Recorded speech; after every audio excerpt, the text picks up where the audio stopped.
จ้างหาเงินคำตาเพราะว่าวันน้องเป็นเปิงน้องยอมสุมโตน้องยอมสุมใจน้องก็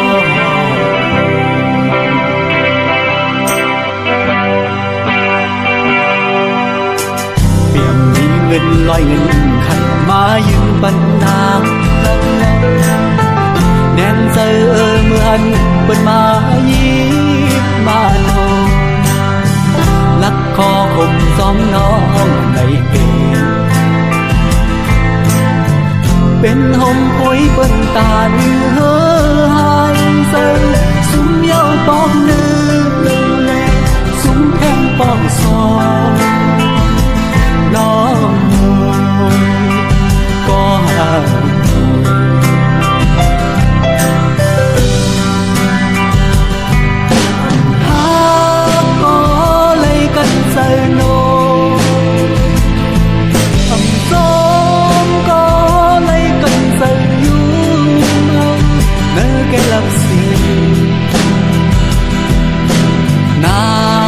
เป็นคนก็เนวดกา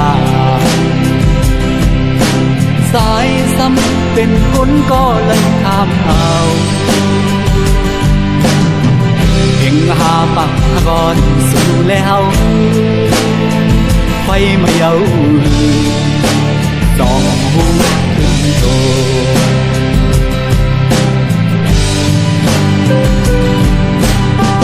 เสียลายอยู่ก็ต้องสั่งเอาคืนก็เปิดเงินคำเย้าในผ่านยาน้องนี่หุ่นโตขึ้นเสวันถึงตา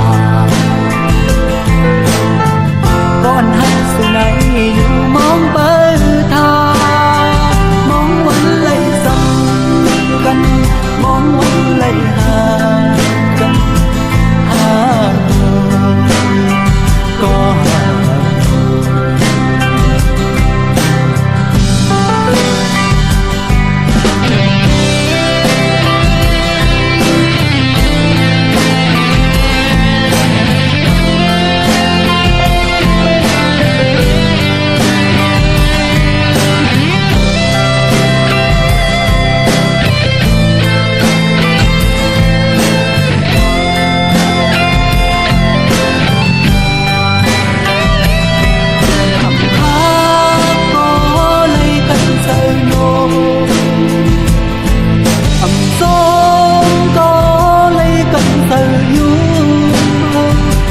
แกลับสิ่งนา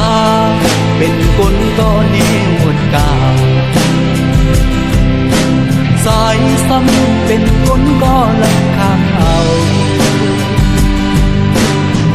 เอ็งหาปักก่อนสู่แล้วไฟมาเย้าสองหูขึ้นโต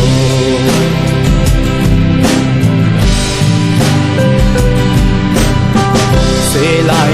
ก็ต้องสั่งเอาคืนก็เปิดเงินคำเย้าได้ผ่านยาน้องนี่หุ่นโตขึ้นเสวันถึงตาก้อนหักสุนัยอยู่